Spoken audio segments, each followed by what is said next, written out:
বলেছেন লাশ-শামসু ইয়ামবাগি লাহা আন তুদরিকাল কামারা ওয়ালাল লাইলু সাবিকুন নাহার ওয়া কুল্লুন ফি ফালাকি ইয়াসবাহুন। প্রবল জ্ঞানী হইবে যাহারা, আপন মনেতে বুঝিবে তাহারা। রাত্রি পারে না আগে যাইবার, দিনের স্থান করি অধিকার। চন্দ্র বাদে না সূর্যের গায়েতে, সূর্য পারে না চন্দ্রকে ধরিতে। যার যে স্থান বহাল রাখিয়া ভ্রমণ করিছে খোদাকে ডরিয়া। একটি নির্ধারিত সময় সীমা পর্যন্ত আপন আপন কক্ষপথে সব দৌড়াদৌড়ি করবে। কারো সাথে অ্যাক্সিডেন্ট হবে না কারো। ওয়াকুল্লুন ফি ফালাকি ইয়াসবাহুন। যা আছে মহাশূন্যে সব ঘুরতেছে। কে বলে? বলেন সবাই, কে বলছে? কোন সূরা? সূরা ইয়াসিন। আবার শুনুন, আল্লাহ পাক ফয়সালা দিচ্ছেন ঘোরে কেডা? শুধু সূর্য ঘোরে না, শুধু চন্দ্র ঘোরে না, আল্লাহ মহাশূন্যে যা রেখেছেন সব ঘুরতেছে। সবই সন্তরণশীল, সব গতিশীল। সুতরাং ফয়সালা তো আল্লাহর কাছ থেকেই নিতে হবে। পৃথিবী সৃষ্টি করেছেন, মানব গোষ্ঠী সৃষ্টি করেছেন এবং মানুষের প্রয়োজন মিটিয়েছেন। এই মানুষগুলিকে কে সৃষ্টি করেছে? মানুষ সৃষ্টির ব্যাপারেও দার্শনিকরা মানুষদেরকে বিভ্রান্ত করে। যা কলেজে বিশ্ববিদ্যালয়ে পড়ানো হয়, এই কোরআন শরীফ বিশ্ববিদ্যালয়ে পড়ানো হয়? হ্যাঁ হয়। কয়েকটা আয়াত, কয়েকটা সূরা পরীক্ষায় পাশ করার জন্য একটু একটু অপশনাল রেখে দেওয়া হয়েছে। বর্তমান যে শিক্ষা কমিশন, শামসুল হক শিক্ষা কমিশন রিপোর্ট মন্ত্রী পরিষদে অনুমোদন করেছে বর্তমান সরকার। এই শিক্ষানীতিতে বলা হয়েছে ক্লাস 1 থেকে নিয়ে ক্লাস 5 পর্যন্ত ধর্মীয় শিক্ষা দিতে দেওয়া হবে না। তাহলে ক্লাস 5 পর্যন্ত যদি ধর্মীয় শিক্ষা না থাকে, তাহলে ক্লাস 6-7-এ ওঠার পর আলিফ জাওরা বাজাবর বা আনাকুম জানাকুম ছেলেরা পড়বে? মেয়েরা পড়বে? আসল উদ্দেশ্য হলো ইসলাম থেকে জাতিকে দূরে সরাবার জন্য ষড়যন্ত্র। এই সরকারের প্রণীত শিক্ষানীতি আমরা মানি না। আপনারা মানেন? যেই মাদ্রাসা মানুষের চরিত্র সৃষ্টি করে, বর্তমান সরকার সেই মাদ্রাসাগুলি একটা একটা করে ধ্বংস করার পরিকল্পনা গ্রহণ করেছে। সুতরাং আসল শিক্ষা হলো কোরআনের কাছে। আসল শিক্ষা কোথায়? কোরআনের কাছে। কোরআন যদি শিখানো হতো, কোরআন যদি শিখানো হতো কলেজে বিশ্ববিদ্যালয়, তাহলে গতকাল চট্টগ্রাম বিশ্ববিদ্যালয় থেকে যেসব ছেলেরা বিশ্ববিদ্যালয় কর্তৃপক্ষ কর্তৃক বরাদ্দকৃত, হাইজ্যাক করা নয়, বরাদ্দকৃত 4খানা বাস দিয়ে কোরআন শুনতে আসতে চেয়েছিল, বর্তমান সরকারের তথাকথিত সোনার ছেলেরা আসতে দিল না। কোরআন যদি তারা পড়তো, তাহলে কোরআন শরীফ শুনতে তারাও আসতো। কপাল পড়া। জোরে বলেন কি? আরো জোরে বলেন কি? কপাল পড়া। সব ভালো লাগে, কোরআন ভালো লাগে না। এদেরকে শিখানো হয়েছে, আরে তোমরা তো মানুষ না। বলে আমরা কি? তো তোমাদের ডারউইন বাবাজি বলে নাই, শোনো নাই? কি পড়ো টড়ো তোমরা, বুদ্ধি শুদ্ধি রাখো না। ডারউইন বলেছে, থিওরি অফ ইভলিউশনের মধ্যে বলেছেন মানুষ মানুষ না। বলে কি? মানুষ হলো বান্দর। কপাল পোড়া। কি কপালে লেখা থাকে? কাজে কামে প্রকাশ হয়ে যায়। ডারউইন বলল মানুষ মানুষ না। আলফ্রয়েড বললেন মানুষ হলো মানুষই ঠিক, তবে মানুষ হলো সেক্স সর্বস্ব জীব। সেক্স সমস্যার সমাধান করলে মানুষের সব সমস্যার সমাধান হয়ে যাবে। কার্ল মার্কস বললেন মানুষ হলো পেট সর্বস্ব জীব, পেট সমস্যার সমাধান করে দিলে সব সমস্যা শেষ। আর ডারউইন বললেন মানুষ মানুষই না, মানুষ কি? বলে বান্দর। ওরাং ওটাং শিম্পাজি আর ব্যাং থেকে মানুষের উৎপত্তি হয়েছে। আমি যখন জীবনের প্রথম শিম্পাজি দেখলাম, ওরাং ওটাং দেখলাম, তখন আমি মনে করেছি যে ডারউইন খামোখা ভুল করে নাই। এইটা দেখেই ও মনে করেছে যে এই হচ্ছে আমার মাতামহের গোষ্ঠী, এ হলো পিতামহের গোষ্ঠী। আপনারা একটু মাথা কাটায় চিন্তা করেন, মানুষ যদি বান্দর থেকে হবে, আজও বানর ফরেস্ট এরিয়া আছে কিনা বাংলাদেশে? চিল্লায় বলেন আছে কিনা? তো মানুষ যদি বান্দর থেকেই হবে, আপনারা কি কোনোদিন দেখেছেন যে একটা বান্দরের কোমর পর্যন্ত মানুষের মতো হয়ে সারছে? আর কিছুদিন গেলেই পুরা মানুষ হয়ে যাবে, গলা পর্যন্ত মানুষের মতো হয়ে গেছে, আর কদিন গেলেই মানুষ হয়ে যাবে। দেখছেন কখনো? আচ্ছা আপনারা বলেন, পাবদা মাছ আপনারা চট্টগ্রামে কি বলেন? পাবদাই বলেন। পাবদা মাছ দেখতে কি মাছের মতো লাগে? বোয়াল মাছের মতো। কোন পাগলে কি বলছে কথা যে বোয়ালের পূর্বপুরুষ পাবদা? পাবদাগুলি পুটি টুটি খাইয়া খাইয়া আস্তে আস্তে বোয়াল হয়ে গেছে, এ কথা কেউ বলে? আচ্ছা, শোলের যে ছোট সাইজ, শোল মাছ, গজাল মাছ, এর যে ছোট্ট সাইজ ভর্তা করে খায়, শুটকি বানায় খায়, ওগুলোর কি বলে? টাকি মাছ। এই টাকি মাছ দেখতে শোল মাছের মতো।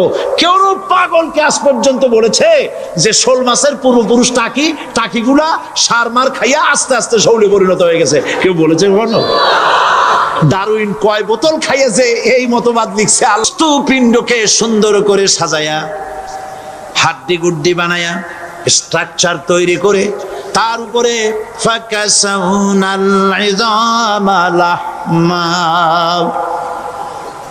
চামড়া দিয়ে গোশত দিয়া সাজায়া সুন্দর করে বানালাম। আল্লাহর পরিচয় শুনুন। আল্লাহ আমার কেমন আল্লাহ? মায়ের পেটের ভিতরে সন্তান বানায়া, এরপরে যখন রূহ দেওয়া হয়েছে, ক্ষুধা লেগেছে, খাবারের প্রয়োজন হয়েছে, আল্লাহ রাব্বুল আলামিন ওই কচি বান্দা মায়ের পেটে বসে কি খাবে সেজন্য তার মা চিন্তা করে নাই, বাবা চিন্তা করে নাই, সরকার চিন্তা করে নাই। আল্লাহ রাব্বুল আলামিন মায়ের মাসিক অসুখকে বন্ধ করে দিয়ে সন্তানের নাভির সাথে আর মায়ের নাভির সাথে তার লাগায়া, পাইপ লাগায়া মায়ের মাসিক অসুখের রক্তগুলি দিয়ে সন্তানকে বড় বানালেন। মুখ দিয়া এই রক্ত পান করালেন না, মুখটাকে পবিত্র রেখে দিলেন যাতে করে পৃথিবীতে আসার পর ওই মুখ দিয়া আল্লাহ রাব্বুল আলামিনের জিকির করতে পারো। সন্তান মায়ের ভিতরে, পেটের ভিতরে বড় হলো। আল্লাহ রাব্বুল আলামিন বলেন, মাস দিন যখন পুরা হয়ে গেল, সুম্মা নুখরিজুকুম তিফলা, বাচ্চার আকারে পৃথিবীতে নিয়ে আসলাম। এখন খাবা কি? পৃথিবীতে যখন বাচ্চা এলো, তখন তার পেটের সাথে যে সংযোগ ছিল মায়ের নাভির সাথে আর সন্তানের নাভির সাথে, সেই সংযোগ তার আর কি থাকলো? কি করা হলো? কেটে দেওয়া হলো। লক্ষ্য করুন, খাবারের জন্য একটি মাত্র পাইপ আল্লাহ লাগাইছিলেন, পৃথিবীতে সন্তান আসার সঙ্গে সঙ্গে পাইপটা কেটে দেওয়া হলো। এবার কি খাবে? আল্লাহ রাব্বুল আলামিন মায়ের বুক থেকে সন্তানের জন্য এবার সিঙ্গেল সিগন্যাল, তার জন্য সিঙ্গেল কোন লাইন যেটা ছিল কেটে দিয়া মায়ের বুক থেকে সন্তানের জন্য ডাবল লাইন আল্লাহ চালু করে দিলেন। এমন দুধ বানায় দিলেন যা শুধু খাবার নয়, শুধু ফুড ভ্যালু নয়, এই দুধের ভিতরে ক্যালসিয়াম, এর মধ্যে ভিটামিন, এর মধ্যে আয়রন, এর মধ্যে মেডিসিন। দুনিয়ার এই সন্তান ছিল ফি কারারিম মাকিন, সুরক্ষিত জায়গার ভিতরে ছিল, কোনো পলিউশন সেখানে যেতে পারতো না, রোগের জার্ম সেখানে যেতে পারতো না। দুনিয়ায় এলো দূষিত আবহাওয়ার ভিতরে। এই সন্তানকে এখনই অ্যান্টিবায়োটিক খাওয়ালে পরে অসুবিধা হবে। আল্লাহ রাব্বুল আলামিন মায়ের দুধের ভিতরে ঔষধ দিয়া রোগের প্রতিষেধক বানায়া দিলেন। এ হলো আমার আল্লাহ। এ আমার কে? আল্লাহ। জোরে বলেন আল্লাহ।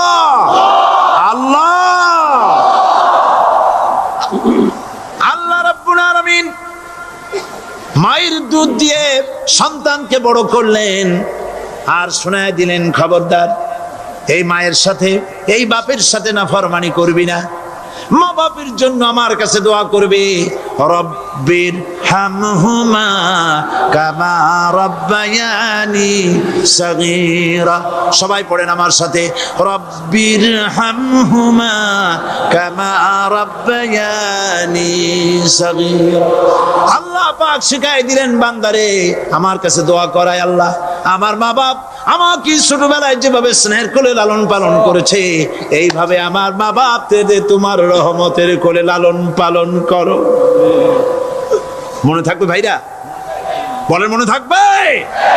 প্রত্যেক নামাজের পরে মা বাবার জন্য দোয়া করবেন, বেঁচে থাকুক আর মরে যাক, দোয়া করবেনই, মনে থাকবে? রব্বির হামহুমা কামা রব্বায়ানি সগীরা।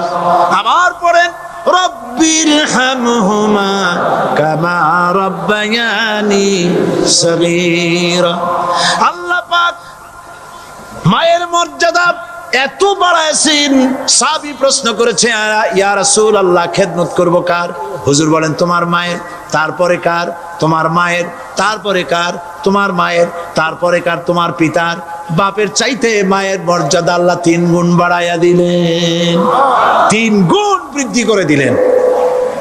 হাদিস শরীফে এসেছে, হযরত আবী হুরায়রা রাদিয়াল্লাহু তাআলা আনহু রাসূলের কাছে এসে রাতের বেলায় কাঁদতেছিলেন। হুজুর প্রশ্ন করলেন, আবু হুরায়রা কাঁদো কেন? হযরত আবু হুরায়রা বলছেন, হুজুর মা আমাকে মেরেছে। তিনি প্রশ্ন করলেন, আচ্ছা মা তোমারে মারলো কেন? তুমি কি কোনো বেয়াদবি করছো? তিনি বললেন না, তবে মারলো কেন? হযরত আবু হুরায়রা বলেন, ইয়া রাসূলুল্লাহ আপনার খেদমত থেকে বাড়ি ফিরতে আমার দেরি হয়ে গিয়েছিল। গভীর রাত্রে যখন বাড়ি গেছি, মা আমাকে প্রশ্ন করলেন, বাবা দেরি হলো কেন, কোথায় ছিলি? তাম পৃথিবীর মানুষ যেই কদম মোবারক চুমু দিতে পারলে ধন্য হয়ে যায়, সেই আখিরি জামানার পয়গম্বর নবী মুহাম্মদ রাসূলুল্লাহ সাল্লাল্লাহু আলাইহি সাল্লামের দরবার থেকে আসতে আমার দেরি হয়ে গেছে। ইয়া রাসূলুল্লাহ আমার মা আপনার নাম শুনে তার গা জ্বলে উঠলো, তিনি কাফের মুশরিকা। আপনার নাম শুনে অগ্নি শর্মা হয়ে আমাকে ধরে পিটানো আরম্ভ করলেন আর বললেন, আবু হুরায়রা হয় মুহাম্মদ সাল্লাল্লাহু আলাইহি সাল্লামের বাড়ি ছাড়বি, নইলে আমার বাড়ি ছাড়বি, কি করবি বল? মার খেতে খেতে আমি বললাম, মা তোমার গায়ে যত শক্তি আছে আমারে মারো, তোমার বাড়ি শুদ্ধ, তাম দুনিয়াটা ছেড়ে দিতে পারি, মুহাম্মদ রাসূলুল্লাহর কদম মোবারক ছেড়ে দিতে পারি না। হুজুর আমার মা গলা ধাক্কা মেরে আমাকে বের করে দিয়েছেন। হুজুর বলছেন, আবু হুরায়রা মা তোমাকে মেরেছে আর আমার কাছে নালিশ করছো, আমি তোমার মায়ের কোনো বিচার করতে পারবো না।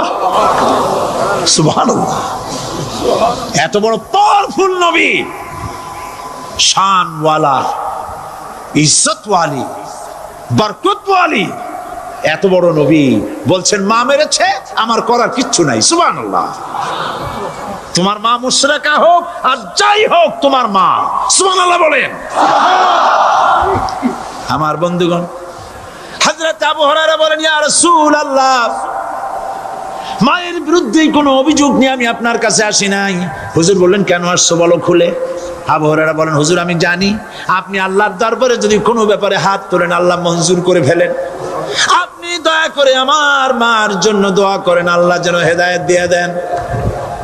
আমার নবীজি দুখানে হাত উত্তোলন করলেন, বললেন, আল্লাহুম্মা ইহদিহুম্মা আবি হুরায়রা, আয় আল্লাহ আমি দোয়া করতেছি আবু হুরায়রার মাকে হেদায়েত নসিব করো।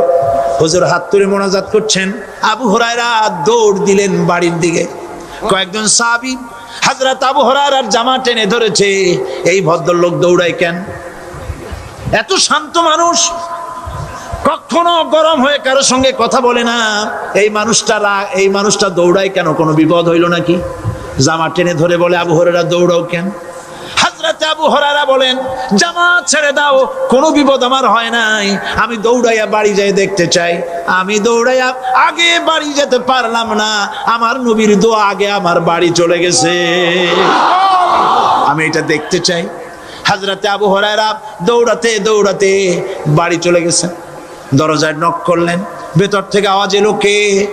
তিনি বললেন, আমি আবু হুরায়রা। মা দরজা খুলে দাও, আমি তোমার সন্তান। মা বললেন, বাবা অপেক্ষা করো, দরজা খুলতেছি। হযরত আবু হুরায়রা বলেন, মায়ের গলার আওয়াজের ভেতরে কুফরি কর্কশতা পেলাম না, মায়ের গলার আওয়াজের ভেতরে তাওহীদের নরমিয়াত পেলাম। আমার কাছে মনে হলো আমি আবু হুরায়রা বাড়ি আসার আগে নবীজির দোয়া আল্লাহর আরশে পৌঁছে গেছে। আবু হুরায়রা বলছেন, মা আমার কিছুক্ষণ পরে ঘরের থেকে বেরিয়ে এসেছেন, আমি দেখলাম মায়ের শরীর ভিজা, মাথার চুল দিয়া পানি টপকাচ্ছে। মা আমার বললেন, বাবারে তোমাকে মারার পর আমি নিদারুণ অনুশোচনায় পড়েছিলাম, মনে মনে ভাবলাম, আহারে আমার সন্তান আমি কেন মারলাম? সে তো কোনো খারাপ কাজ করে নাই, কোনো খারাপ জায়গায় যায় নাই, এত ভালো মানুষ যার সম্পর্কে লোকেরা খামোখাই মিথ্যা কথা বলে, এই ভালো মানুষটার কাছে গেছে, সেজন্য আমি মারলাম কেন? বাবা গো, আমি আমার ভুল বুঝতে পেরেছি, জীবনের ভুলও ধরা পড়েছে, আমাকে জলদি করে নিয়ে চলো বিশ্ব নবীর দরবারে। হযরত আবু হুরায়রার মা রাসূলুল্লাহর খেদমতে এসে ঘোষণা করলেন, আশহাদু আল্লা ইলাহা ইল্লাল্লাহু ওয়াহদাহু লা শারীকা লাহু ওয়া আশহাদু আন্না মুহাম্মাদান আবদুহু ওয়া রাসূলুহু। আমার ভাইয়েরা, আল্লাহ রাব্বুল আলামিন মানুষ সৃষ্টি করে পৃথিবীতে পাঠায় দিলেন, খাবারের ইন্তজাম করলেন, এগুলি সব আল্লাহর পরিচয়। আল্লাহরে চেনার জন্য বড় বড় কিতাব ঘাটা লাগে না, কিসমতে যদি থাকে দুই একটা দৃষ্টান্ত যথেষ্ট হয়ে যায়। সুবহানাল্লাহ, সুবহানাল্লাহ, দুই একটা দৃষ্টান্ত যথেষ্ট। আল্লাহ পাক সমস্ত সৃষ্টি জগৎকে তৈরি করলেন, সৃষ্টি করলেন, আর তাদের খাদ্যের ব্যবস্থা করলেন। কে করেছেন খাদ্যের ব্যবস্থা? খাদ্য দেন আল্লাহ। কিন্তু অহংকারী যারা, তারা বলে দেশের বাম্পার ফলনের জন্য সমস্ত কৃতিত্ব সরকারের। বলেন আস্তাগফিরুল্লাহ, বলেন নাউজুবিল্লাহ। এদের একজন বলছিল, 3 বছর কিছু দিবার পারুম না। লোকেরা কয় আমরা না খাইয়ে থাকুম, আল্লাহ কয় আমিও দেহুম। কদ্দুর পারো না খাইয়ে থাকতে? ফসল কে দেন? জোরে বলেন, কে দেন? বাম্পার ফসলের ফলনের দাবি সরকার করতে পারে না, এটা কুফরি, এটা শিরক। জমিনের ফসল কে দেন? আকাশের বৃষ্টি কার? পানি কার? সার কার? সব আল্লাহ পাক। আল্লাহ পাক কোরআন শরীফে বলেছেন, লা ইন শাকারতুম লাযীদান্নাকুম ওয়া লা ইন কাফারতুম ইন্না আযাবি লাশাদীদ। আমার নিয়ামতের শুকর যদি আদায় করো বাড়ায় দেব, আর যদি কৃতজ্ঞ হও, শুকরিয়া আদায় না করো, মস্ত বড় শাস্তি দেব। ফসল দেই আমি, আর শুকরিয়া আদায় করো তোমার বাজানে। ঠিক কিনা? শুকরিয়া আদায় করে কার? বাজানে। একটা লোকের, একটি মানুষের যেই প্রশংসা এই সরকার করলো, বিগত 4.5 বছর ধরে একটা মানুষের যত জিকির করলো, প্রশংসা করলো, ছবি টানাইলো, যদি এতটা জিকির, এতটা স্মরণ আল্লাহ রাব্বুল আলামিনের করতো, ওদের জন্য আল্লাহর জান্নাতের দরজা খোলা হয়ে যেত। প্রশংসা করবে কার? চিল্লায় বলুন, আল্লাহ পাকের প্রশংসা করো। খেতে দেওয়ার মালিক তিনি। আল্লাহ পাক বলছেন, আল্লাহকে, তার পরিচয় আল্লাহ তুলে ধরেছেন, ওয়ামা মিন দাব্বাতিন ফিল আরদি ইল্লা আলাল্লাহি রিজকুহা। এই পৃথিবীর ভিতরে এমন কোন বিচরণশীল জীব নাই যার রিস্কের দায়িত্ব আমি আল্লাহ গ্রহণ করি নাই। সুবহানাল্লাহ বলবেন না? রিস্কের দায়িত্ব কার হাতে? আচ্ছা দেখুন তো, পৃথিবীর সমস্ত সরকারের কাছে বিভিন্ন মন্ত্রণালয় আছে না? খাদ্য মন্ত্রণালয় বলে কোনো মন্ত্রণালয় আছে কিনা? আছে। খালি কয় খামু আর খামু। খাদ্য মন্ত্রণালয় আছে, থাকার পরেও মানুষ না খাইয়া মরে, ঠিক কিনা? এবার একটু তাকান তো, জ্ঞানের চক্ষু দিয়া তাকান, ফরেস্ট এরিয়া বাঘ আছে কিনা? নাই। সিংহ আছে কিনা? গন্ডার আছে কিনা? হাতি আছে কিনা? বিশাল বিশাল প্রাণী আছে কিনা? জঙ্গলে ছোট্ট প্রাণী থেকে, পোকা থেকে শুরু করে গন্ডার পর্যন্ত, টুনটুনি পাখি দিয়ে শুরু করে ঈগল পাখি পর্যন্ত, নদীর ভিতরে ছোট্ট চুনু পুঁটি থেকে শুরু করে তিমি মাছ পর্যন্ত। প্রাণী তত্ত্ববিদরা বলেছেন সমুদ্রের ভিতরে এমন এমন বড় বড় তিমি আছে যে একটা তিমির ওজন 5000 টন পর্যন্ত হয়ে যায়। 5000 টন তিমিটার ওজন। এর যখন বাচ্চা হয় তখন বাচ্চার দৈনিক দুধ লাগে 50 থেকে 60 মণ পর্যন্ত। কে ব্যবস্থা করে? রুহান মান ফেরেশতা। তো ওর মা যেমন বাচ্চা তো সেরকম হবে, ঠিক কিনা? কে দেয় খাবার? এবার দেখেন তো আপনার দেশের এই জঙ্গলে কত হাতি আছে। হাতিরা মিছিল করে আসছে যে আল্লাহ আমাদের এখন আর খাইতে টাইতে দিতে পারে না, বাংলাদেশের গভর্নমেন্ট কিছু দাও। আসছে না, খাইয়া ক্ষুধার জ্বালায় হাতি মরেছে, বাঘ মরেছে, সিংহ মরেছে। এর কোনো দৃষ্টান্ত আছে? ক্ষুধার জ্বালায় আকাশের উড়ন্ত পাখিরা ছটফট করে মারা গেছে, দৃষ্টান্ত আছে? নদীর মাছেরা ক্ষুধার জ্বালায় ভেসে উঠেছে, না খাইয়া মরে গেছে, দৃষ্টান্ত আছে? মহান আল্লাহ রাব্বুল আলামিন কোরআন শরীফের ভিতরে বলেছেন অনেক প্রাণী এমন আছে যারা তাদের খাদ্যকে সঞ্চয় করে না, খাদ্যকে জমা করে না, আহরণ করে না। সকাল বেলায় একটা খাবার খেলো, দুপুরে কি খাবে তার জানা নাই। শকুন পৃথিবীর মাটি থেকে 3 মাইল উপরে ওড়ে, তার চোখকে আল্লাহ পাক এত তীক্ষ্ণ বানিয়ে দিয়েছেন। এই চট্টগ্রামের কোথায় মরা গরু আছে 3 মাইল উপর দিয়ে দেখতে পায়? সুবহানাল্লাহ করতে ইচ্ছে করে না। এই প্রাণীগুলি খাবারগুলি কোনো গভর্নমেন্ট জোগাড় করে রাখে নাই। আল্লাহ পাক বলেন সবার খাবার আমি দেই। সকাল বেলায় সমস্ত প্রাণীগুলি, মহাশূন্যে পাখি, পানির ভিতরে মৎস্যরাজি, জঙ্গলের ভিতরে হিংস্র প্রাণী, পোকামাকড় থেকে শুরু করে সবগুলো খালি পেটে সব বেরিয়ে যায়, কারো কোনো খাবারের মজুদ নাই। সন্ধ্যা হতে না হতে সমস্ত প্রাণীগুলির পেট ভরাইয়া আমি আবার যার যার ঘরে বেরায় দেই। ওয়ামা মিন দাব্বাতিন ফিল আরদি ইল্লা আলাল্লাহি রিজকুহা। সমস্ত প্রাণীর রিজকের দায়িত্ব আমি আল্লাহর হাতে। কে দেয় রিজেক? জোরে বলুন, কে দেন? আল্লাহ পাক। কি খাবেন সব আল্লাহ জোগাড় করে দিয়েছেন। তরি তরকারি জোগাড় করেছেন, মাছ জোগাড় করেছেন, চাউল দিয়েছেন, খাবার দিয়েছেন, গোশত দিয়েছেন, সব দিয়ে দিয়েছেন। আল্লাহ রাব্বুল আলামিন সমস্ত জিনিস দিয়ে মানুষকে আল্লাহ পাক তার জন্য আল্লাহ সব করেছেন। খালাকা লাকুম মা ফিল আরদি জামিআ। এই পৃথিবীতে যা তৈরি করেছে সব তোমার জন্য। এ হচ্ছে আমার আল্লাহ। এ হচ্ছে আমার কে? আল্লাহ।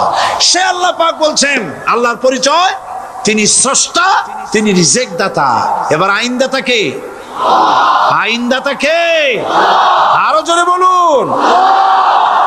আইনদাতা আল্লাহ হচ্ছে আল্লাহর পরিচয়। ইনিল হুকমু ইল্লা লিল্লাহ আলা লাহুল খালকু ওয়াল আমর। সৃষ্টি যার, আইন চলবে তার। আমার দেশে আল্লাহর আইন চলছে? আমাদের দেশের কল কারখানা, ক্ষেত খামার, অফিস আদালত আল্লাহর আইন অনুযায়ী চলে? চলে না। বরং আল্লাহর আইনকে মুছে ফেলার জন্য নিজেদের আইন সৃষ্টি করার জন্য প্রচেষ্টা চালানো হচ্ছে। আল্লাহর আইন মানুষের জন্য সব থেকে বেশি উপযোগী, কারণ সৃষ্টি করেছেন কে? বলেন, কে করেছেন? আল্লাহ। প্রত্যেকটি মেশিন আপনি যা কিনবেন রেডিও হোক, টিভি হোক, যে কোনো যন্ত্র হোক, গাড়ি হোক, তার সাথে একটা লিটারেচার, একটা বই তার সঙ্গে দিয়ে দেওয়া হয়। ওই বইয়ের মধ্যে লেখা থাকে এটা কিভাবে চালানো হবে, অপারেট করা হবে, তার সিস্টেম লেখা থাকে। আপনার ইচ্ছা মতো চালাইলে হবে না। এই মানব গোষ্ঠীকে সৃষ্টি করেছেন। এখন আপনি যদি আপনার আইন মতো চালান, তা কি চলবে? চলবে না। আপনি আপনার আইন মতো চালাচ্ছেন, ভালোভাবে চলতেছে? চলতেছে না। স্বরাষ্ট্রমন্ত্রী বলতেছেন সন্ত্রাসীদেরকে মাটির তলা থেকে খুঁজে বের করা হবে, কিন্তু নাকের উপর দিয়ে ব্রিফকেস চুরি হয়ে যায়, উনি তা ধরতে পারেন না। এই হলো আইন। অনাবরত খুন হচ্ছে, অনাবরত সন্ত্রাসী তৎপরতা চলছে, আর ওনারা বলছেন আগের থেকে এগুলি চলে আসছে, একজনের খুনের বিচার না হইলে এরকম খুন তো হইতেই থাকবে। তাহলে খুনকে, হত্যাকে, সন্ত্রাসকে সরকার জাস্টিফাইড করছেন। নাউজুবিল্লাহি মিন যালিক। এই জন্য আইন হতে হবে আল্লাহর। আইন হতে হবে কার? চিল্লায় বলেন, আল্লাহ পাকের আইন হতে হবে। আমি একদিন পার্লামেন্টে বলেছিলাম, আমার দেশের নেতা নেত্রীরা বারবার হজ করতে যান, উমরা করতে যান, সেখান থেকে আসার সময় কি আনেন? আতর, পাথর, সুরমা আর খুরমা, এই কিছু নিয়ে আসলেন। কিন্তু আমি বলেছি আপনারা কি কিছু চোখে দেখেন না? পার্লামেন্টে এইভাবে বক্তৃতা করেছে, কিছু চোখে দেখেন না? আমি প্রশ্ন করে আমি আবার জবাব দিচ্ছি, আপনারা যারা হজ করতে যান, উমরা করতে যান, হজের কথাই ধরি, এই হজ করতে যখন যান তখন মুজদালিফায় একটা রাত কাটাইতে হয়। সেটা কোন দিন? ইয়ৌমে আরাফার পরের দিন। এই মাঠে দালান কোঠা আছে, এখানে বেড়া আছে, শামিয়ানা আছে, পর্দা আছে, তাবু আছে, কিচ্ছু নাই। লক্ষ লক্ষ নারী আর পুরুষ পাশাপাশি শুয়ে থাকে, তাও সুবহানাল্লাহ কইতে ইচ্ছে করে না। সারা রাত জনে জনে পুলিশ পাহারাদার নাই। কিরকম মেয়ে এলো, চাঁদের সৌন্দর্য হার মানায় দিতে পারে এরকম সুন্দরী, এরকম সুন্দরী নারী, সুদর্শন পুরুষ পাশাপাশি রাস্তার ধারে মরুভূমির ভিতরে সারা রাত কাটাচ্ছে। ইয়ৌমে আরাফার পরের রাতটা, একটা রাত পুরা। এভাবে চলতেছে বছরের পর বছর, শতাব্দীর পর শতাব্দী, সহস্রাব্দীর পরে সহস্রাব্দী। আমি প্রশ্ন করি, পৃথিবীর ইতিহাসে কেউ কি এমন কথা বলতে পেরেছে, লিখতে পেরেছে যে মুজদালিফার রাতে সেখান থেকে 10টা নারী হাইজ্যাক হয়েছে, 5টা নারী লাঞ্ছিত হয়েছে? বলতে পারবে? গভীর রাত্রে পুরুষ সঙ্গী ছাড়া সুন্দরী রমণী, যুবতী রমণী একাকিনী নিজের ঘর ছেড়ে আল্লাহর ঘরে তাওয়াফ করতে আসে। তাওয়াফ সেরে তাহাজ্জুদের নামাজ পড়ে আল্লাহর কাছে মোনাজাত করে একা একা হাজার হাজার লাখো পুরুষের ভিতর থেকে আপন ঘরে ফিরে যায়। কারো বাবার হিম্মত নাই একবার তাকায় সে তো রূপ উপভোগ করার জন্য আবার তাকায়, অথবা তার আঁচল ধরে টান মারে। আছে ইতিহাস? কথা কন না কেন? সুন্দরী একটা মাইয়া মক্কা থেকে মদিনা থেকে পাওয়া যায় না, 15 দিন হয়ে গেছে। হয়েছে কখনো? এবার জবাব দেন, কেন হয় না? কেন হয় না? আমার দেশের মেয়েরা রাস্তা দিয়ে হাঁটতে পারে না। হাই স্কুল মেয়েদের, হাই স্কুল মেয়েদের কলেজ যখন ছুটি হয়, তথাকথিত সোনার ছেলেরা গেটের সামনে এতিমের মতো কারায় থাকে। অনবরত হাইজ্যাক হচ্ছে, ধর্ষণের সেঞ্চুরি হচ্ছে। আর ওখানে হয় না কেন? ওখানে হয় না এই কারণে এই কোরআনের আইন, আল্লাহ রাব্বুল আলামিন যে আইন দিয়েছেন ওখানে আইন বলবৎ আছে। আছে নাকি? আমানতের মাল আপনি আপনার ইচ্ছা মতো খরচ করতে পারবেন না। আমানতের মাল কি ইচ্ছা মতো খরচ করা যায়? যায় না। আমানতের মালকে খরচ করতে হলে মূল মালিকের ইচ্ছা অনুযায়ী খরচ করতে হবে। মূল মালিককে আল্লাহ রাব্বুল আলামিন বলছেন, ইন্নাল্লাহা ইশতারা মিনাল মুমিনিনা আনফুসাহুম ওয়া আমওয়ালাহুম বিআন্না লাহুমুল জান্নাহ। আমি আমার মুমিনের জান এবং মালকে খরিদ করে নিয়েছি, বিনিময় জান্নাত দিয়ে দিয়েছি। তোমার কাছে যে জান আছে, মাল আছে, এটা তোমার নয়, এটা আমার আমানত তোমার কাছে। সুতরাং এই আমানত খরচ করতে হবে মূল মালিকের ইচ্ছা অনুযায়ী। সমাজের এক শ্রেণীর লোক প্রচুর বিত্তের মালিক হবে, সমাজের এক শ্রেণীর লোক প্রচুর বিত্ত এবং সম্পদের মালিক হয়ে ভোগ বিলাসের আনন্দের স্রোতে ভেসে যেতে থাকবে, নিজেকে ভাসিয়ে দেবে। আর এক শ্রেণীর লোক অনাহারে অর্ধাহারে কষ্ট করবে। এ বিধান ইসলামের নয়। কেউ থাকবে 10 তলায় আর কেউ থাকবে গাছতলায়, কেউ খাবে পোলাও কোরমা বিরিয়ানি আর কারো কিসমতে মরুচ পোলাও হবে না। এ বিধান আল্লাহর নয়। ইসলামের বিধান হচ্ছে এই যে আল্লাহ যে সব সম্পদ মানুষকে দান করেছেন, এই সম্পদের ভিতরে বিত্তহীনদের অধিকার রাখা হয়েছে। বিত্তহীন যারা গরিব, যাদের কিছু নাই, তারা আপনার করুণার পাত্র নয়। কি বলেন, তারা কি ধনীদের করুণার পাত্র? কোরআনে কারিমে আল্লাহ বলেন, ওয়াল্লাযীনা ফী আমওয়ালিহিম হাক্কুন লিস-সাইলি ওয়াল মাহরুম। ধনীদের সম্পদের ভেতরে গরিবদের, বিত্তহীনদের অধিকার রয়েছে। সে অধিকার আদায় করে দাও। দান করা এমনি দিয়ে দাও এক জিনিস,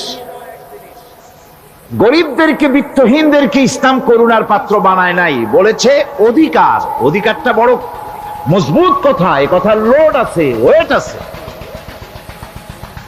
আপনার আমার সম্পদের, অর্থাৎ যাদের বিত্ত আছে, বিত্ত সম্পদওয়ালা সম্পদশালী লোকেদের সম্পদের ভেতরে গরিবদের অধিকার রয়ে গেছে, সে অধিকার আদায় করতে হবে। ইসলাম সকল মানুষের দারিদ্র দূর করে বেঁচে থাকার মৌলিক অধিকার প্রতিষ্ঠিত করেছে। রাসূল করিম সাল্লাল্লাহু আলাইহি ওয়াসাল্লাম বলেছেন, লাইসা লি ইবনি আদম হাক্কুন সিওয়া হাযিহিল খিসাল, বাইতুন ইয়াসকুনুহু ওয়া সাওবুন ইউআরি আওরাতাহু ওয়া জালফাল খুবজি ওয়াল মা। আখরাজাহু তিরমিজি। তিরমিজি শরীফের হাদিসের ভেতরে এসেছে, রাসূল করিম সাল্লাল্লাহু আলাইহি ওয়াসাল্লাম বলেছেন, প্রত্যেকটি বনি আদমের তার বাস করার জন্য একটা গৃহ এবং লজ্জা ঢাকার জন্য, শীত নিবারণের জন্য তার বস্ত্র, আর ক্ষুধা মিটাবার জন্য তার পানি আর রুটি ইত্যাদির ব্যবস্থা করতে হবে। চাই সে মুসলমান হোক আর হিন্দু হোক আর খ্রিস্টান হোক, বনি আদম, আদমের সন্তান যে মানুষ, যে তার এই অধিকার ইসলাম প্রতিষ্ঠিত করেছে। আজ বলা হচ্ছে খাদ্য বস্ত্র বাসস্থান সমাধান দেবে অমুকরা তমুকরা, এরকমের স্লোগান হয় না? ওরা দিতে পারবে না, ওরা দিতে পারে নাই। খাদ্য বস্ত্র শিক্ষা চিকিৎসা বাসস্থানের গ্যারান্টি দিয়েছে কোরআন, দিয়েছে আল্লাহ রসুল জনাব মুহাম্মদ রাসূলুল্লাহ সাল্লাল্লাহু আলাইহি ওয়াসাল্লাম।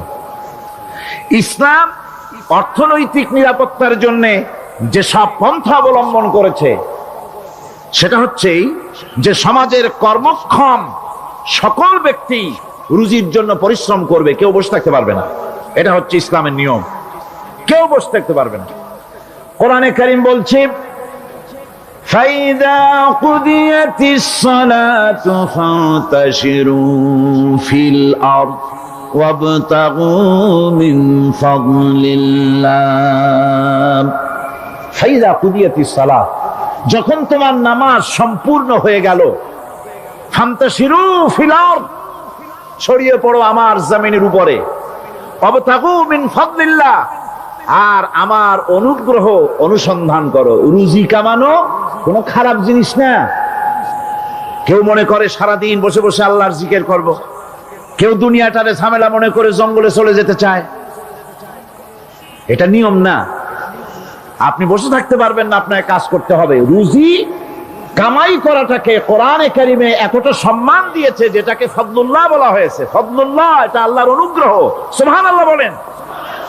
এটাকে ফদলুল্লাহ বলা হয়েছে, এটা জিনাতুল্লাহ বলা হয়েছে। আপনি যে কাপড় চোপড় ব্যবহার করেন, এই কাপড় চোপড়ের ব্যাপারে আল্লাহ পাক প্রশংসা করেছেন, কাপড় চোপড় সুন্দর পড়তে বলেছেন।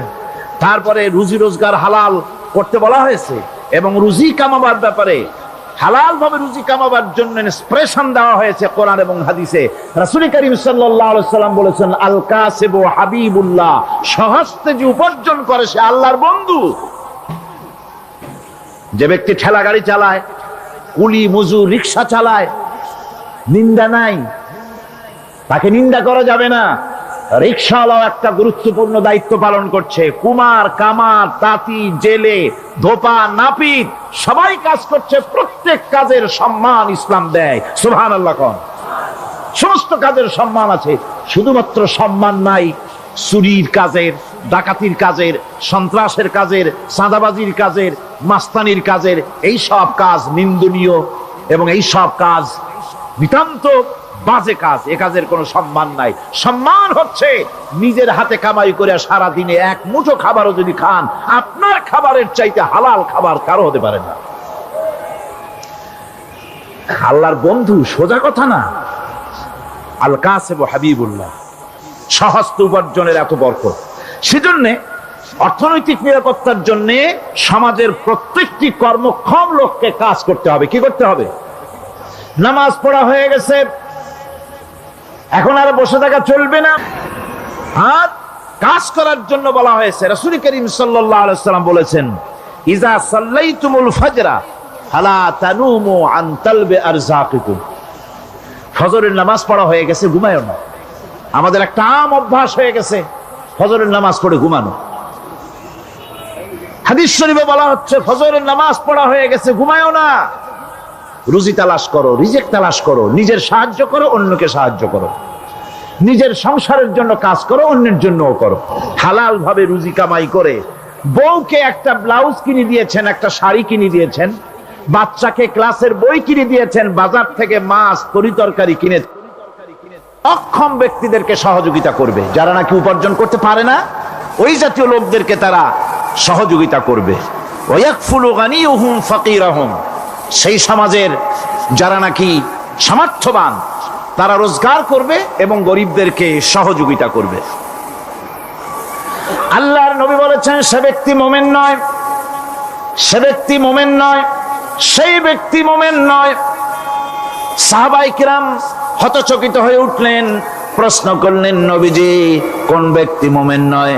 আল্লাহর নবী বলেন, যেই ব্যক্তি পেট পুরে আরাম করে ঘুমায় গেল এ কথা জানার পর, যে তার প্রতিবেশী না খেয়ে শুয়ে আছে, ক্ষুধার যন্ত্রণায় কাতরাচ্ছে, এ কথা জানার পরে যেই মুসলমান ব্যক্তি আরাম করে পেট ভরে খেয়ে ঘুমায়, সে কখনো মুমিনের দাবি করতে পারে না, মুমিন হতে পারে না। কত বড় কথা! ইসলাম মানুষকে তাগিদ করেছে তার প্রতিবেশীর উপরে লক্ষ্য রাখার জন্য, তার প্রতিবেশীকে লক্ষ্য রাখার জন্য, গরিব মানুষের প্রতি লক্ষ্য রাখার জন্য। রাসূল করিম সাল্লাল্লাহু আলাইহি ওয়াসাল্লাম বলছেন, আইয়ু রাজুলিন মাতা দিয়ান বাইনা আগনিয়ায়ে ফাকাদ বারিয়াত মিনহুম জিম্মাতুল্লাহি ওয়া রাসূলিহি।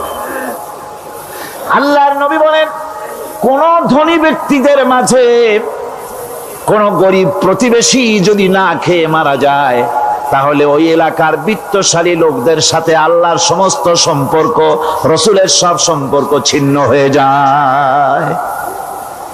কে বলতে পেরেছে এত বড় কথা?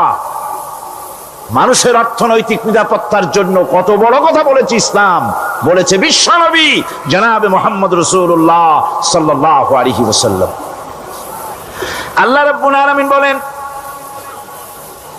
ধনীদের হাতে যেন সম্পদগুলি পুঞ্জীভূত হয়ে না যায়, কাইলা ইয়াকুনা দুলাতাম বাইনাল আগনিয়াই মিনকুম, তোমাদের ধনীদের হাতে যেন সম্পদগুলি, সমাজের সম্পদগুলি যেন পুঞ্জীভূত না হয়, সেগুলি বরং ছড়িয়ে আস্তে করে যেন সমস্ত গরিব জনসাধারণের কাছে যেতে পারে, সে ব্যবস্থা করতে হবে। যাকাত প্রদানের মাধ্যমে ধনীদের কাছ থেকে নিয়ে গরিবদেরকে দিয়ে দিতে হবে। আর বুখারী শরীফের সারা ফাথুল বারীতে হাফেজ ইবনে হাজার আসকালানী রাহিমাহুল্লাহ তিনি বলেছেন, যাকাত যদি ধনীরা না দেয়, যদি কেউ দিতে বাধা দেয়, ফামানিমতানা উখিযাত বিহি কাহরান, যদি যাকাত না দেয় জবরদস্তি করে যাকাত আদায় করে নিবে গভর্নমেন্ট। যাকাত দিতেই হবে। মুনকিরিন যাকাত, যারা যাকাত দিতে অস্বীকার করেছিল, হযরতে সিদ্দিক আকবর, হযরতে আবু বকর সিদ্দিক রাদিয়াল্লাহু তাআলা আনহু, তিনি তাদের সম্পর্কে বলেছিলেন, ওয়াল্লাহি লাউ কাতিলান্না মান ফাররাকা বাইনাস সালাতি ওয়াজ যাকাত, অবশ্যই আমি ওই সম্প্রদায়ের লোকের বিরুদ্ধে যুদ্ধ ঘোষণা করব যারা নামাজ আর যাকাতের মধ্যে পার্থক্য সূচিত করবে। যারা নামাজ তো পড়বে কিন্তু যাকাত দিবে না সরকারের কাছে, যাকাত আদায় করবে না, তাদের বিরুদ্ধে যুদ্ধ ঘোষণা করব। ইসলামী সরকার যদি প্রতিষ্ঠিত হয় তাহলে এই যাকাত আদায় করা হবে। যাকাত কেউ নিয়ে বসে থাকতে পারবে না, যাকাত আদায় করা হবে। আমাদের দেশে নিয়ম মাফিক যদি যাকাত আদায় করা হতো, এই দেশ যদি ইসলামী গভর্নমেন্ট হতো, আল্লাহ যেন দয়া করে দেন, কন্যা আমিন। আল্লাহ পাক যদি দয়া করে দেশটার ইসলামী রাষ্ট্র বানায় দেন, তাহলে যাকাত তো আদায় করে নেওয়া হবে। যাকাত দিতে আপনি বাধ্য, গরিব মানুষ থাকবে না। এখনো বাংলাদেশে নিয়ম মাফিক যদি যাকাত আদায় করা হয়, নিয়ম মাফিক মানে সোনার যাকাত, রূপার যাকাত, নগদ ক্যাশের যাকাত, ফসলের ওষুধ, সঠিকভাবে যদি আদায় করা হয় তো একেবারে কম করে হলেও 1000 কোটি টাকা যাকাতের টাকা কালেকশন হতে পারে। এটা কি কম কথা? 1000 কোটি টাকা, এই টাকা আদায় করা হচ্ছে না। এই টাকা আদায় না করার কারণে যে শূন্যতার সৃষ্টি হচ্ছে, এই ভ্যাকুয়ামকে পূর্ণ করার জন্য এগিয়ে এসেছে 7 সমুদ্র 13 নদীর উপর থেকে এনজিওরা। এনজিওরা এসে আমাদের দেশে, সব এনজিও খারাপ আমি তা বলি না, বহু এনজিও আছে যারা এদেশের উন্নয়নের, আর্থসামাজিক উন্নয়নের জন্য তারা প্রচেষ্টা করছে। রাস্তাঘাট, স্কুল কলেজ, চিকিৎসা ইত্যাদির দিকে কাজ করছে। যতগুলি এনজিও আমাদের দেশে আছে তার ভিতরে 52টা এনজিও গোনা বাছা যারা ইসলামের প্রকাশ্য দুশমন, আর এর শীর্ষস্থানে আছে ব্রাক। এই এনজিও গুলি তারা আমাদের দেশে এসে সুদি কারবার শুরু করেছে, পরিপূর্ণভাবে সুদের কারবার। ব্যাংকের থেকে যদি আপনি লোন নেন তাহলে 15 or 17% ইন্টারেস্ট দিতে হবে। আর ওদের কাছ থেকে যে সুদ, যে টাকা নেওয়া হয়, সেই টাকায় গ্রামীণ ব্যাংক থেকে শুরু করে ব্রাক বলেন, কারিতাস বলেন, অক্সফাম বলেন, অ্যাডাপ বলেন, যেগুলি আছে এগুলি সুদ নেয় 30 থেকে 34% পর্যন্ত। গোটা জাতিকে গ্রাম পর্যায়ে তারা সুদের নিবিড় চাষ করতেছে, ঘরে ঘরে সুদ পৌঁছে দিয়েছে, মুসলমান নারীদেরকে বেহুরমতি করেছে, ইসলামের ঐতিহ্য ধ্বংস করতেছে, নারীদেরকে বিপর্দা করতেছে, আমার দেশের ফ্যামিলি স্ট্রাকচারকে এনজিওরা ধ্বংস করে দিচ্ছে।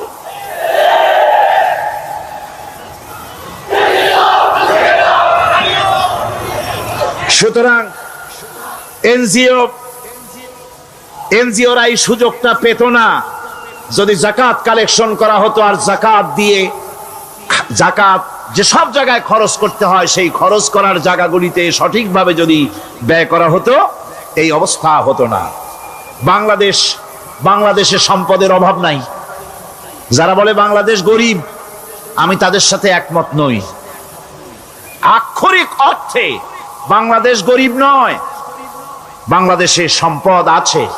বাংলাদেশে যে জিনিসটার অভাব সেটা হচ্ছে ইনসাফ ভিত্তিক বন্টনের অভাব।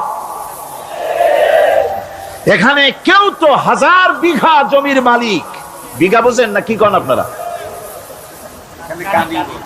কানি। কেউ তো 1000 কানির মালিক, আর কারো তো রান্নাঘর উঠাবার জায়গা নাই। কথাটা ঠিক কিনা? কেউ তো শত শত কোটি টাকা, কত কোটি টাকা যে আছে তা হিসাব করে মাসখানেক লাগবে, গুনিয়া খুলাইতে পারবে না। আর কারো তো একটা ট্যাবলেট কেনার পয়সা নাই। সুতরাং আমার দেশে যেভাবে গরিব বলা হয় আক্ষরিক অর্থে ওইভাবে আমার দেশ গরিব নয়। আমাদের দেশে সম্পদ আছে, বহুত জমি অনাবাদি ফেলে রাখা হয়েছে। রাসূল করিম সাল্লাল্লাহু আলাইহি ওয়াসাল্লাম বলেছেন, সেই ব্যক্তির জমিন রাখার অধিকার নাই যে ব্যক্তি তা চাষের আওতায় না আনে। আছে না বহুত জমি পড়িয়া? আবাদযোগ্য জমি আমাদের দেশে আছে যা, তার 2,40,00,000 একর। আমাদের ভূমি সম্পদ রয়েছে, বনজ সম্পদ যা আছে সেটা হচ্ছে 32,53,860 একর জুড়ে বিরাট বনজ সম্পদ আমাদের আছে। ভূমি সম্পদ আছে, বনজ সম্পদ আছে।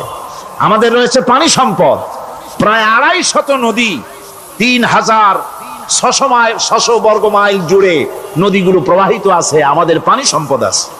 আমাদের গ্যাস সম্পদ আছে, যে গ্যাস অন্তত 100 বছর চলতে পারে। প্রত্যেক বাড়িতে বাড়িতে গ্যাসের সংযোগ দিলেও 100 বছরে ফুরাবে না। আলহামদুলিল্লাহ কইতে ইচ্ছা করে না? জোরে কোন আলহামদুলিল্লাহ। আমাদের গ্যাস সম্পদ রয়েছে, আমাদের মৎস্য সম্পদ আছে, পশু সম্পদ আছে, কৃষি সম্পদ আছে, আরো রয়েছে বিপুল জনশক্তি। জনশক্তিকে আজ সবচাইতে বার্ডেন মনে করা হয়। জনশক্তিকে বলা হয় বাংলাদেশের সবচাইতে বড় সমস্যা, জনশক্তি সমস্যা। এটা হচ্ছে যে সরকার আসে তারই ভূতে পায়, যে যায় লঙ্কা সে আর মানুষ হালে ফেরে না। মানুষগুলি তার জন্য জ্বালা। অথচ এই মানব শক্তি হচ্ছে শ্রেষ্ঠ শক্তি। ইউনিভার্সিটি জনমের মতো না বাড়াইয়া, এখন তো ইউনিভার্সিটি দাবি করতেছে সকলে, গ্রামে গঞ্জে থানায় রান্নাঘরে সব জায়গায় আমাদের ইউনিভার্সিটি দাও। আর ইউনিভার্সিটির ফজিলত কি তা তো আমরা দেখতেইছি। এর থেকে বেশি করে পলিটেকনিক ইনস্টিটিউট, ভোকেশনাল ইনস্টিটিউট ইত্যাদি যদি বানানো হতো, ভিক্ষার হাতকে কর্মীর হাতে যদি পরিণত করা যেত, মানুষগুলিকে যদি কর্মক্ষম করা যেত, তাদেরকে যদি মডার্ন টেকনোলজি যদি শিক্ষা দেওয়া যেত, তাহলে এই মানব শক্তি রপ্তানি করে বা পৃথিবীর বিভিন্ন দেশ থেকে মূল্যবান বৈদেশিক মুদ্রা অর্জন করা যায়। সেটা না করে মানুষ হইছে জ্বালা, জনমের মতো এদেরকে মারো। এটা হচ্ছে ট্রেনের 3rd ক্লাস প্যাসেঞ্জার্স মেন্টালিটি। সেটা কিরকম? সেটা হচ্ছে ট্রেনে যখন মানুষ চলে 3য় শ্রেণীতে, একবার উঠে বসলে সে অন্যের জন্য জায়গা ছাড়ে না। জায়গা খালি আছে, আর একজন এসে বললে ভাই আমার একটু বসতে দাও, কয় না ভাই এখানে লোক আছে। আসলে কিন্তু লোক নাই। আপনি যদি বলেন যে সেই লোক আসলে আমি জায়গা ছেড়ে দেবো, ততক্ষণ তো বসি। আপনি বসলেন, এরপরে আপনি তো বুঝছেন যে লোকটা ফাঁকিতেছে, ওই চিন্তা আপনার মধ্যেও ঢুকবে। আর একজন আসবে, বসার জায়গা আছে, আপনি বলবেন না এখানে জায়গা নাই। ট্রেনের 3rd ক্লাস প্যাসেঞ্জারদের যে মানসিকতা, বর্তমান মুসলিম দেশগুলির সরকার প্রধানেরা ঠিক ট্রেনের 3rd ক্লাস প্যাসেঞ্জারদের চাইতো 3rd ক্লাস। মানব শক্তিকে কাজে লাগাবার চিন্তা না করে উল্টা চিন্তা তারা করছেন। এত সম্পদ থাকা সত্ত্বেও বাংলাদেশ আজ যে অভাব সৃষ্টি হয়েছে তা কৃত্রিম, এবং তা সৃষ্টি হয়েছে এটা এর একমাত্র দায়ী এর জন্য রাজনৈতিক ষড়যন্ত্র। রাজনৈতিক ষড়যন্ত্রের কারণেই এই অভাব সৃষ্টি হয়েছে। গোড়া থেকেই আমাদের দেশটি ষড়যন্ত্রের শিকার। প্রথমে ব্রিটিশ বেনিয়ারা 200 বছর পর্যন্ত গোলামীর জিনজির পরিয়ে দিয়েছে। 200 বছর গোলামীর পর দ্বিজাতি তত্ত্ব এবং মুসলিম সংখ্যাগরিষ্ঠতার ভিত্তিতে 47-এর আজাদি, তারপর পশ্চিমাদের শোষণ বঞ্চনা থেকে মুক্তি লাভের জন্য 71-এর আজাদি, এরপরে দেশের 90% হচ্ছে মুসলমান। 90% কারা? চিল্লায় বলেন না কারা? পৃথিবীর এই দ্বিতীয় বৃহত্তম মুসলিম জনগোষ্ঠীকে খ্রিস্টান আর ইহুদিরা তারা চেয়েছে জনগণকে খ্রিস্টান বানাতে। আমাদের দেশের জনগণকে তারা চায় খ্রিস্টান বানাতে। যারা কমিউনিস্ট তারা চায় আমাদেরকে নাস্তিক বানাতে। আর পার্শ্ববর্তী দেশের পেইড এজেন্ট যারা আমাদের দেশে আছে তারা চায় পৃথিবীর নিকৃষ্টতম কুহুরি মতবাদ, ধর্ম নিরপেক্ষ মতবাদের মাধ্যমে গোটা জাতিকে ধর্ম থেকে দূরে সরিয়ে দিতে চায়। সুতরাং এই ষড়যন্ত্রের শিকার হয়ে আছে বাংলাদেশ। বাংলাদেশের এই আর্থসামাজিক প্রেক্ষাপটে ইসলামের বিধান ছাড়া, আল্লাহর দেওয়া বিধান ছাড়া এর কোনো মুক্তি নাই, এর নাজাতের কোনো পথ নাই। আল্লাহ রাসূল ক্ষমতা আরোহণ করলেন, রাষ্ট্রের মালিক হলেন, প্রেসিডেন্ট হলেন। রাসূলুল্লাহ কি হলেন? আল্লাহর নবী প্রেসিডেন্ট হলেন। সমাজের গরিব দুঃখীদের ব্যাপারে নবীজি বললেন, মান তারাকা মালান ফালওয়ারাসাতিহি ওয়া মান তারাকা দিয়ান আও কুল্লা ফালিয়াতিনি ফাইন্না মাওলাহু, রাওয়াহুল বুখারী। নবীজি বলেন, যে ব্যক্তি মারা গেল, মরে যাওয়ার পর তার যে সম্পদ থাকবে, এই সম্পদগুলি সে যে সন্তান, স্ত্রী, পুত্র যাদের রেখে গেছে তা তাদের জন্যে। আর যদি সে ঋণগ্রস্ত, যদি ঋণ অবস্থায় সংসারকে রেখে যে থাকে, তাহলে তার ঋণের বোঝা, ঋণের পরিশোধের দায়িত্ব আমি মুহাম্মদ সাল্লাল্লাহু আলাইহি ওয়াসাল্লাম নিয়ে নিলাম। সমাজের যার কোনো অভিভাবক নাই তার অভিভাবক আমি মুহাম্মদ সাল্লাল্লাহু আলাইহি ওয়াসাল্লাম। যার কোনো অভিভাবক নাই সেজন্য আমার কাছে চলে আসে। ইসলামী রাষ্ট্র এই বিধান পেশ করেছে। এর চাইতে সুন্দরতম বিধান পৃথিবীতে আর কেউ দিতে পারে নাই। সেজন্য সেই সমাজে চুরি বন্ধ হয়েছে, ডাকাতি বন্ধ হয়েছে, জেনা বন্ধ হয়েছে, সব বন্ধ হয়ে গিয়ে সুন্দর একটি সমাজ প্রতিষ্ঠিত হয়েছিল। আর রাসূল বলেছিলেন, খাইরুল কুরুনে কারনি, সর্বশ্রেষ্ঠ যুগ হলো আমার যুগ। সুবহানাল্লাহি বিহামদিহি। মানুষ দরজা খুলে ঘুমায়েছে, কারো ক্ষুধার কষ্ট নাই, পড়ার কষ্ট নাই, খাবারের চিন্তা নাই, চুরি ডাকাতির ভয় নাই, ভয় মুক্ত। ওই যে গতকাল বলেছিলাম, যেমন একটা সমাজ আসবে, খাব্বাব চিন্তা করো না, আমি কসম করছি এমন একটা সমাজ প্রতিষ্ঠিত হবে যেই সমাজে চুরি, ডাকাতি, জেনা, ব্যভিচার, হত্যা, ধর্ষণ কোনো ভয় থাকবে না। লা ইয়াখাফু ইল্লাল্লাহ, আল্লাহ ছাড়া কারো কোনো ভয়, মনের ভিতরে ভয় থাকবে না। ওয়ালাকিন্নাকুম তাস্তাজিলুন, তোমরা বড্ড তাড়াহুড়ো করতেছো, বেসবর হচ্ছ, সবর করো, তাড়াহুড়ো করো না। এমন সমাজ আসবে। রাসূলুল্লাহ এরকম একটা সমাজ গোটা পৃথিবীবাসীকে উপহার দিতে পেরেছিলেন না পারেন নাই? পেরেছিলেন কিনা? সেই কথাই আল্লাহ রাব্বুল আলামিনের কথার সঙ্গে বার মিলান। লাইসাল বিররা আন তুওয়াল্লু বুজুহাকুম কিবালাল মাশরিকি ওয়াল মাগরিব, পূর্ব পশ্চিমে কত মাথা ঘুরালে, চেহারা ঘুরালে এটাই কিন্তু তোমার পুণ্যবান হওয়ার জন্য, নেককার হওয়ার জন্য যথেষ্ট নয়। বরং যথেষ্ট হলো আল্লাহর প্রতি ঈমান আনো, কিতাবের প্রতি, পরকালের প্রতি, ফেরেশতার প্রতি, নবীদের পরে ঈমান আনো।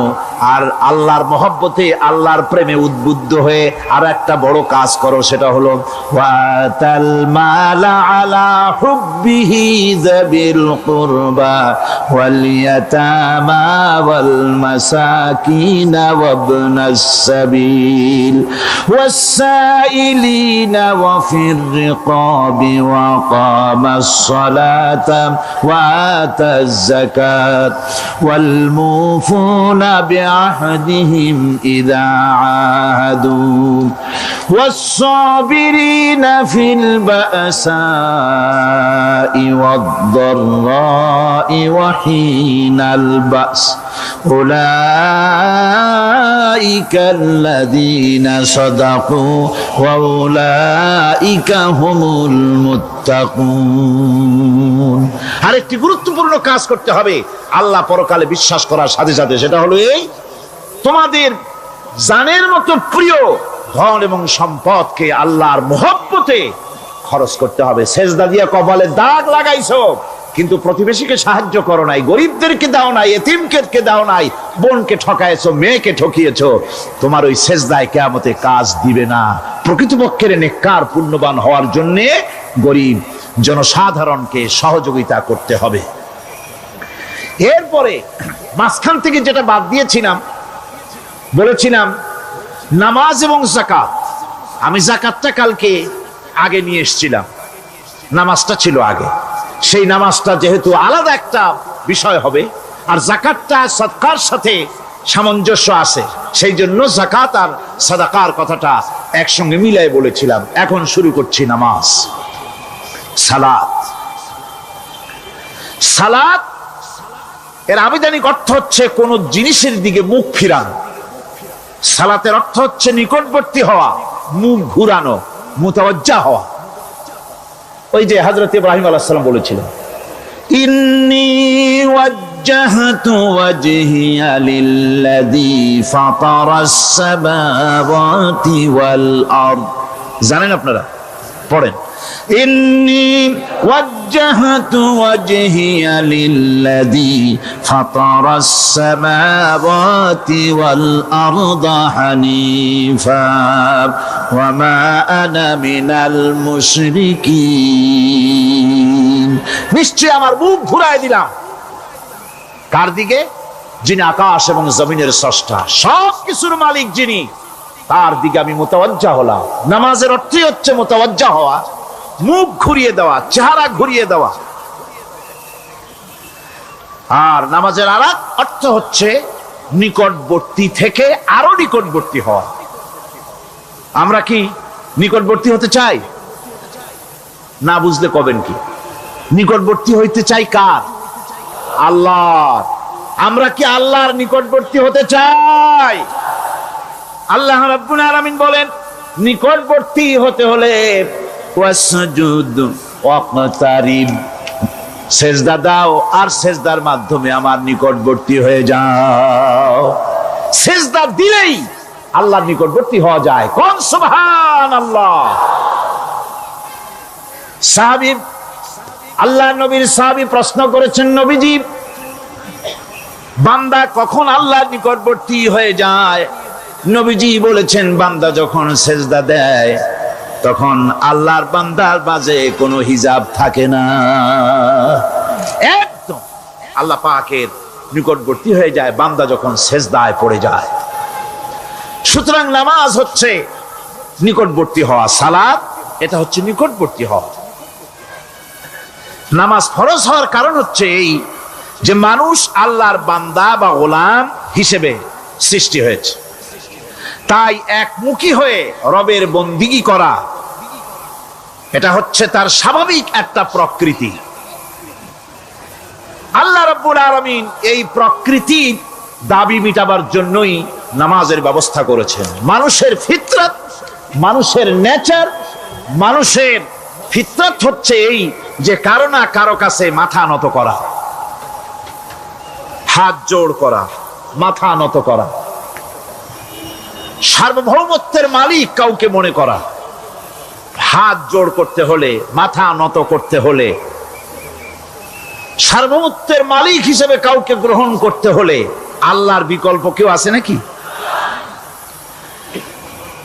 ইসলামের মূল দাওয়াতটা হলো ফিতরাত অনুযায়ী দাওয়াত দেওয়া হয়েছে।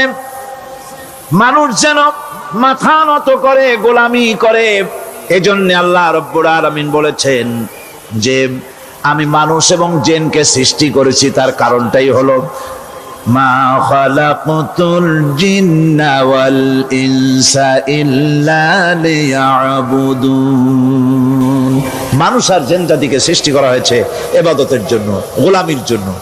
ইবাদত আর গোলামি এটাই করতে হবে, গোলামি করতে হবে, দাসত্ব করতে হবে। আর এই দাসত্ব, আল্লাহর আনুগত্য, এই গোলামির দাওয়াত দিয়েছেন দুনিয়ার সব নবীরা। কোন নবী বলেন নাই যে আমার গোলামি করো। কেউ বলেছেন? বলেন জোরে, কেউ বলেছেন? আল্লাহ পাক বলেন, ওয়ালাকাদ বা'আসনা ফি কুল্লি উম্মাতির রাসূলা আন ইবুদুল্লাহা ওয়াজতানিবুত তাগুত। প্রত্যেক জাতির জন্য আমি রাসূল প্রেরণ করেছি। তারা মানুষকে দাওয়াত দিয়েছেন এই কথা বলে যে এক আল্লাহর গোলামি করো, তিনি ছাড়া কোনো ইলাহ নাই, আইনদাতা নাই, বিধানদাতা নাই, তার গোলামি, তার সামনে মাথা নত করে দাও। আর প্রত্যেক নবীর যুগেই নামাজ রোজা শরীয়তের মধ্যে ছিল। নামাজ রোজা কম বেশি প্রত্যেক নবীর জামানায় আল্লাহ পাক এটাকে বাধ্যতামূলক করেছিলেন। নামাজ রোজা যাকাত সব নবীদের জন্য বাধ্যতামূলক ছিল, তার উম্মতের জন্য বাধ্যতামূলক ছিল। নামাজ হচ্ছে তাওহীদের অবশ্যম্ভাবী এক বহির্প্রকাশ। তাওহীদের জন্য তাওহীদবাদী মানুষ যারা, তাদেরকে নামাজ আদায় করতেই হবে। আকীদা বিশ্বাসের দিক থেকে তাওহীদ যদি হয় পুরা দ্বীনের মূল উৎস, তাহলে আমলের দিক থেকে নামাজ হচ্ছে পুরা দ্বীনের মূল ভিত্তি। নামাজ হচ্ছে আমলের মূল ভিত্তি। এর বাস্তবায়ন ছাড়া দ্বীন পূর্ণ হয় না। নামাজ মুমিনের কেবলমাত্র একটি উত্তম আমলই নয়, বরং নামাজ হচ্ছে ঈমানের মূল ভিত্তি। যার কাছে নামাজ নাই তার কাছে কিছুই নেই। রাসূল করিম সাল্লাল্লাহু আলাইহি ওয়াসাল্লাম বলেছেন যে নামাজ যে ব্যক্তি পড়ে না, আল্লাহ পাকের সাথে তার কোনো সম্পর্ক বাকি থাকে না। সুতরাং এই নামাজটা হচ্ছে এই যে একমাত্র একাগ্র চিত্তে আদবের সাথে আল্লাহর সামনে রুজু হয়ে যাওয়া। কোরআনে কারীম বলছি, মুনিবিনা ইলাইহি ওয়াত্তাকুহু ওয়াকিমুস সালাতা ওয়া লা তাকুনু মিনাল মুশরিকিন। তোমরা আল্লাহর দিকে রুজু হয়ে যাও এবং তাকে ভয় করে অন্যায় কাজ থেকে বিরত থাকো, আর নামাজ কায়েম করো, মুশরিকদের অন্তর্ভুক্ত হয়ে যেও না। নামাজ কায়েম করা, নামাজের আদেশ কোরআনে কারীমের মধ্যে আল্লাহ পাক বহু জায়গায় করেছেন। ঈমানের পর নামাজই হচ্ছে সবচেয়ে বড় জরুরি। একজন মানুষ ঈমান আনলো, যেমন কালকে একজন ঈমান এনেছে, ঈমান আনার সাথে সাথে তার প্রথম কাজ কি বলুন? বলেন, প্রথম কাজ কি? ফজরের নামাজের আগে একজন ইসলাম কবুল করলেন, তার প্রথম দায়িত্ব নামাজকে আদায় করে দেওয়া, ফজরের নামাজ পড়া। জোহরের আগেই কেউ ঈমান আনলো, তার প্রথম দায়িত্ব জোহরের নামাজ আদায় করা। আসরের নামাজের আগে ঈমান এনেছে, তার প্রথম দায়িত্ব হলো আসরের নামাজ আদায় করা। তার মানে হলো ঈমান আনার পর একজন ঈমানদারের প্রথম দায়িত্ব হচ্ছে নামাজ। গুরুত্বপূর্ণ বিষয়, খুব ভালো করে শুনতে হবে, ইয়াদ রাখতে হবে প্রত্যেকটি মুসলমানের। এই নামাজ কি জিনিস, কেমনে আদায় করতে হবে, আদায় না করলে কি হবে, গুরুত্বপূর্ণ এই কথাগুলি প্রত্যেকের স্মরণ রাখতে হবে। হযরত মূসা আলাইহিস সালামকে আল্লাহ রাব্বুল আলামিন ওহী প্রদান করলেন। যেদিন ওহী দিলেন, ওহী দিয়ে সেই মুহূর্তে আল্লাহ পাক তাকে শোনালেন, ইন্নানি আনাল্লাহ লা ইলাহা ইল্লা আনা ফা'বুদনি ওয়াকিমিস সালাতা লিযিকরি। নিশ্চয়ই আমি আল্লাহ, আমি ছাড়া কোনো ইলাহ নাই, আমার গোলামি করো, আমার দাসত্ব করো, আর আমার শরণার্থে নামাজ কায়েম করো। নামাজ নামাজ নামাজ কায়েম করতে হবে, এটাই হচ্ছে ঈমানের সবচেয়ে বড় দাবি। অন্যত্র আল্লাহ পাক বলছেন, কুল ইন্না হুদাল্লাহি হুয়াল হুদা ওয়া উমিরনা লিনুসলিমা লিরাব্বিল আলামিন। হে নবী বলুন, প্রকৃতপক্ষে আল্লাহর হেদায়েত হচ্ছে সঠিক হেদায়েত। সত্যিকারের হেদায়েত কার হেদায়েত? আল্লাহ পাকের হেদায়েত। এবং তার পক্ষ থেকে নির্দেশ করা হয়েছে যে সারা জাহানের মালিকের সামনে মাথা নত করে দাও। মাথা নত করবেন কার কাছে? আল্লাহ পাকের কাছে। وأن أقيموا الصلاة واتقوه وهو الذي إليه تحشرون। আর নামাজ প্রতিষ্ঠা করো, আল্লাহ রাব্বুল আলামিনের ভয়তে সমস্ত অপরাধমূলক কাজ থেকে, অসামাজিক কার্যকলাপ থেকে বিরত থাকেও। আর একদিন মনে রেখো, তোমাদের সকলকেই আল্লাহ রাব্বুল আলামিনের দরবারে উপস্থিত হতে হবে। নামাজ ঈমান থাকা না থাকার প্রমাণ। ঈমান আছে কি ঈমান নাই এর প্রমাণ কি? নামাজ। আল্লাহ পাক বলছেন ফালা সাদ্দাকা ওয়ালা সাল্লা ওয়ালাকিন কাযযাবা ওয়া তাওয়াল্লা। কিন্তু না সে সত্য মেনে নিল, আর না সে সালাত আদায় করলো, বরং সত্যকে মিথ্যা মনে করে ফিরে গেল। নামাজটাই হচ্ছে একজন মানুষের সে মুমিন না কাফের তা প্রমাণ করার জন্য, এটাই হচ্ছে মূল কথা। কিয়ামতের দিন মানুষ যে জাহান্নামে যাবে, জাহান্নামের জন্য, জাহান্নামে যে সব কারণে যাবে তার মধ্যে বড় কারণ কালকে বলেছিলাম, দেখি মনে আছে নাকি? বড় কারণ কয়টা? কয়টা? আলহামদুলিল্লাহ মনে আছে। আল্লাহ রাব্বুল আলামিন বলেন ইয়াতাসাআলুনা আনিল মুজরিমিন। কিয়ামতের দিন অপরাধীদেরকে জিজ্ঞেস করা হবে মা সালাকাকুম ফি সাকার, জাহান্নামে কেন আসছো?